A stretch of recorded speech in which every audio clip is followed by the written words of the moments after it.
ஒரு முக்கியமான விஷயத்தை பற்றி இப்போ நான் உங்ககிட்ட ஷேர் பண்ண போகிறேன். இது நான் ஃபஸ்ட்டு கேள்விப்பட்ட உடனே எனக்கே ரொம்ப ஷாக்கிங்காக தான் இருந்தது. இப்போ நான் பேசிகிட்டு இருக்கிற இந்த நேரத்தில் தமிழ்நாட்டில் இருக்கிற நம்ம யாருக்குமே ஓட்டு போடுற உரிமையே இல்லைன்னு சொன்னால் நம்புவீங்களா?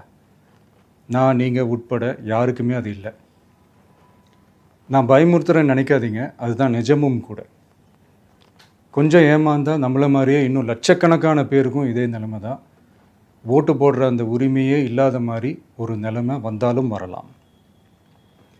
இதுக்கு மெயின் ரீசன் அந்த எஸ்ஐஆர், ஸ்பெஷல் இன்டென்சிவ் ரிவிஷன், சிறப்பு தீவிர திருத்தம். இப்போது இந்த எஸ்ஐஆர் நம்ம தமிழ்நாட்டில் எப்படி ஒர்க் ஆக போகுது? கடந்த ஜனவரி மாதம் எடுத்த அந்த கணக்கெடுப்பில் 6,36,00,000 வாக்காளர்கள் நம்ம தமிழ்நாட்டில் இருக்கிறாங்க. ஆனால் அவங்க யாருக்குமே இந்த ஓட்டு போடுற உரிமையே இல்லை. அந்த பிஎல்ஓன்னு சொல்லுவாங்க, பூத் லெவல் ஆஃபீஸர்ஸ், வாக்குச்சாவடி நிலை அலுவலர். அவங்க தான் வீடு வீடாக போய் அந்த ஃபார்மை கொடுப்பாங்க. அதை நம்ம ஃபில்அப் பண்ணி கொடுக்கணும்.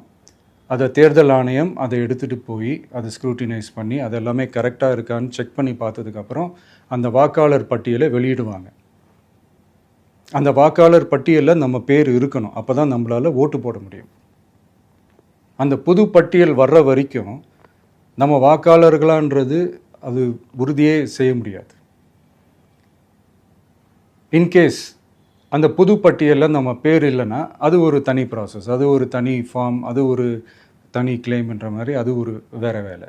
ஸோ இந்த மாதிரி நிறைய சிரமங்கள் குழப்பங்கள் இருக்கிறதுனால மக்களுக்கு இது மேலே ஒரு கன்ஃபியூஷன் ஒன்று இருக்குது. இது என்ன வெரிஃபிகேஷனா இல்லை ஒரு மறைமுக ரீரெஜிஸ்ட்ரேஷனா இல்லை இது ஒரு நியூ ரெஜிஸ்ட்ரேஷன் மாதிரியே தானா அப்படின்ற மாதிரி நிறைய கன்ஃபியூஷன் இருக்குது.